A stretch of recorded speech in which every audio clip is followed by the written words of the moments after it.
10 classic muscle cars you can still buy cheap. Hello and welcome back to MIA Luxury Cars. For today's video, we are going to talk about the 10 classic muscle cars you can still buy cheap or find for less than $10,000. Let's get started.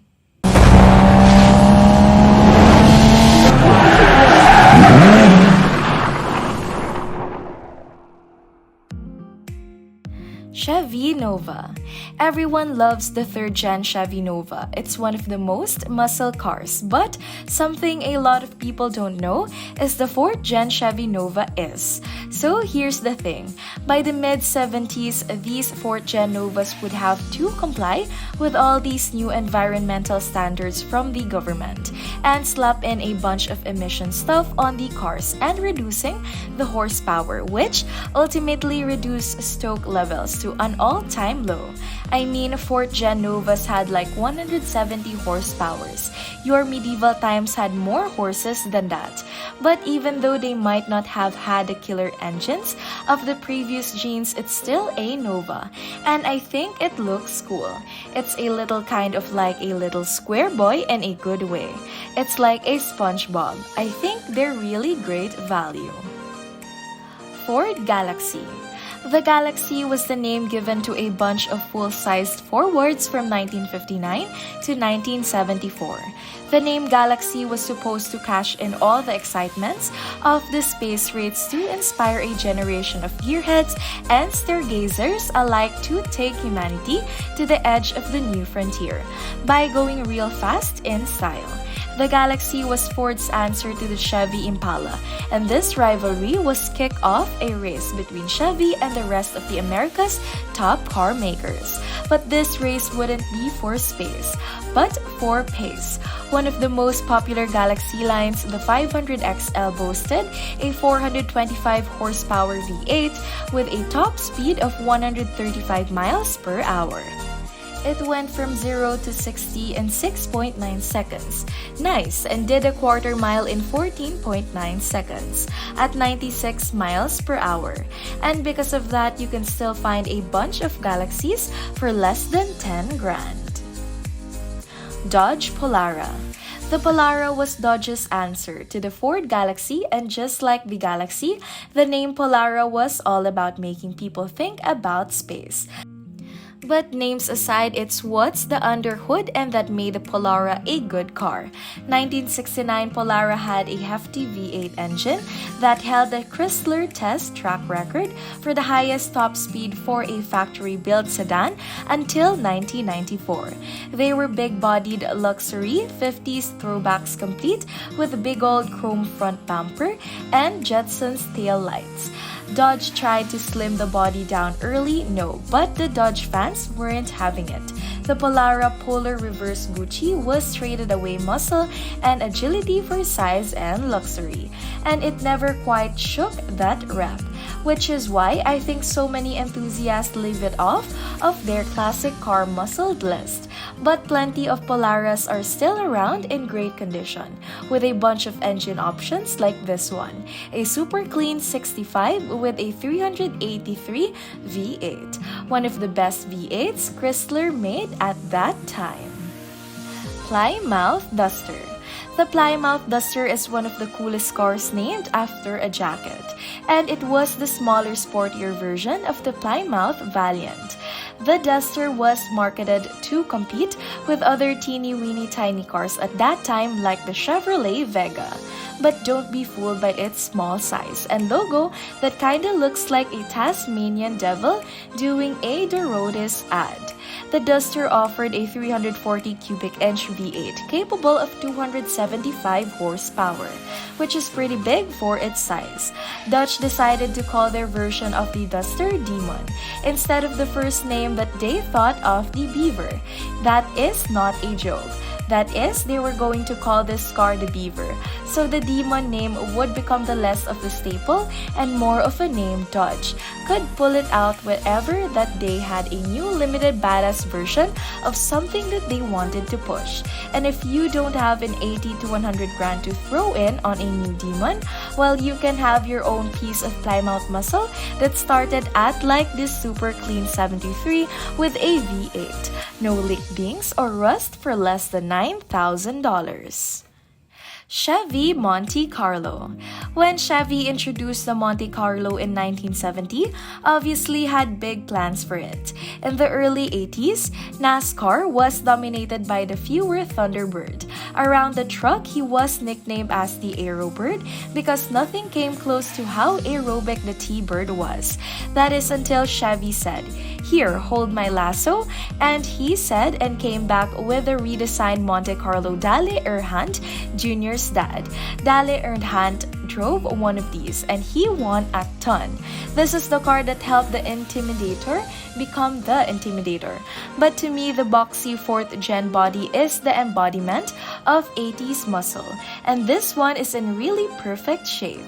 And it's only $10,000 and it looks sick and it's not even clapped out or anything.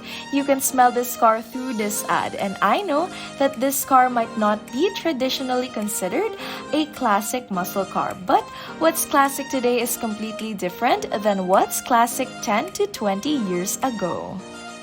Chevy El Camino. The most infamous American, you just so happen to be based on the Chevrolet Chevy platform IE. One of the most expensive muscle cars around these days. The super popular Chevy body style was perfect foundation for the El Camino to be built on. The sharp edges and sleek silhouette gave it to look of a top-of-the-line muscle cars. With the utility of a very small pickup truck, you can get the same engine options as the Chevy, and for some reason, maybe because it's sort of weird looking or something. And it's also heavily slept in because you can fit a queen-size air mattress in the truck and you can get a queen-size motor up front. I'm talking about the 454 V8 making 450 horsepower. And on top of that, the El Camino combines raw power with that utility that we all cream for. And Chevy continued to make the El Camino year after year after year, refining and tweaking all the way into the 80s. 3rd Gen Camaro.